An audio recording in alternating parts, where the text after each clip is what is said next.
Hello, my name's Sam Logan. I'm a BSN registered nurse, and I'm currently a family nurse practitioner student at the University of Illinois Chicago College of Nursing. And I wanted to share with you a presentation on inguinal hernia screening.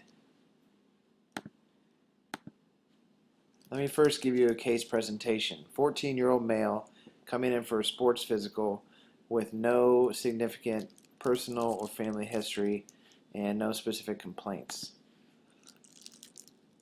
Physically, he's fine. Vital signs are normal. Height and weight, they're normal. Review of systems is negative. PE is unremarkable. The diagnosis for this boy is a um, young healthy male with no restrictions. Plan is no lab, imaging tests, or medicine today. So the clinical decision that I would like to examine is, should we be performing inguinal hernia exams on asymptomatic adolescent boys during routine physical sports examination? The question came up because some of my preceptors perform the test and others don't.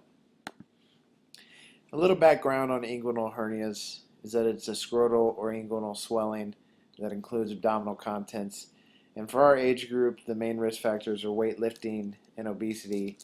Treatment can include surgery, watchful waiting, and treatment is controversial. Complication is incarceration, and one textbook, Burns, says the incidence is up to 12%, but two-thirds of those cases happen when they're under a year old. Another piece of background is that the most common presenting history when someone has an inguinal hernia is groin discomfort or bulge, and that's taken from Hippocrates. So what does some of the current research show? That's what we'll be looking at next.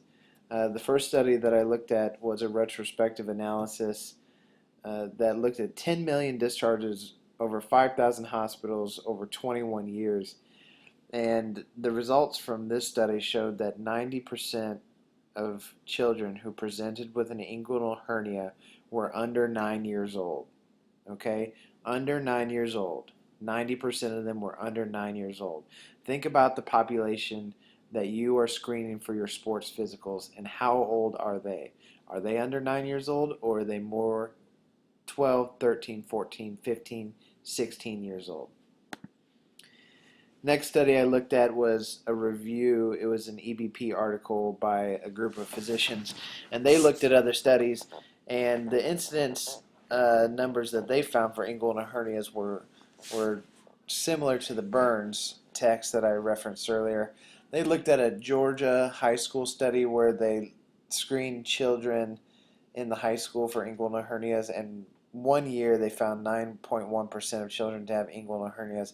The next year they found 4.8%. Another study the EBP article looked at was an article based in Iran. They looked at 6 to 12-year-olds, and the article said that 6.4% had inguinal hernia or scrotal abnormalities. Another piece that this EBP review points out is that sensitivity and specificity of the physical exam for detecting inguinal hernias is 74% and 96% respectively. And few studies actually address the sensitivity and specificity. Ultimately, the authors of this EBP article review said that since there's low risk of harm, go ahead and do the inguinal hernia exam. However, there is not much evidence proving that it improves outcomes. They gave it a grade C recommendation.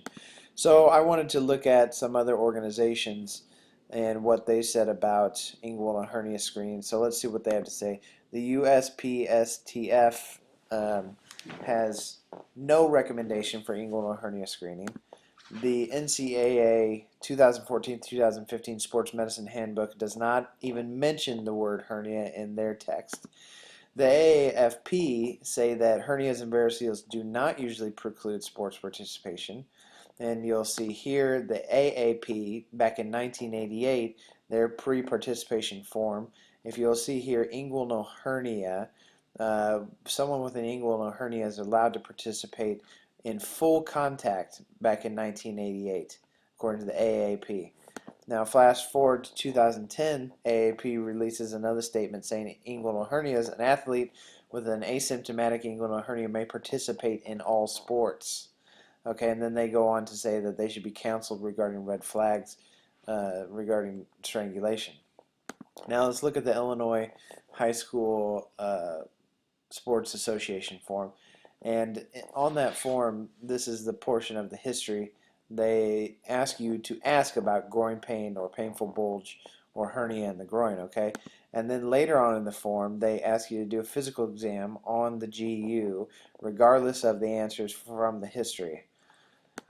So I like to figure out what I'm going to do once I screen somebody. So I looked at another study, a randomized controlled trial, and the conclusion from that study of 720 men, now granted that's men, not adolescent boys, however it still does contribute to the discussion.